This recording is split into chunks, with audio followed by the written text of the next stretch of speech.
যখনই সময় পাবেন তিনটি দোয়া বেশি বেশি পাঠ করবেন। যদি কোনো বান্দা ঈমান ও ইখলাসের সাথে এই তিনটি দোয়া বেশি বেশি পাঠ করে আর মহান মালিক একবার কবুল করে নেন, তাহলে ওই বান্দা দুনিয়া এবং আখিরাতে সফলতা লাভ করবে। আল্লাহ রব্বুল আলামিন ওই বান্দাকে ক্ষমা করে দিবেন, তাকে রহমত দিয়ে ভরপুর করে দিবেন, তাকে হেদায়াত দান করবেন এবং তার রিজিকের পেরেশানি দূর করে দিবেন।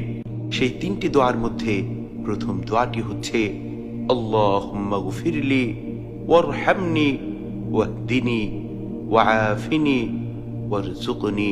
দ্বিতীয় দোয়াটি হচ্ছে যখনই আপনি নামাজ শেষ করবেন সাথে সাথে এই দোয়া পাঠ করবেন। পাশাপাশি যখনই অবসর থাকবেন, যখনই সময় পাবেন বেশি বেশি এই দোয়া পাঠ করবেন। আল্লাহুম্মা আইন্নি আলা যিকরিকা ওয়া শুকরিকা ওয়া হুসনি ইবাদাতিক।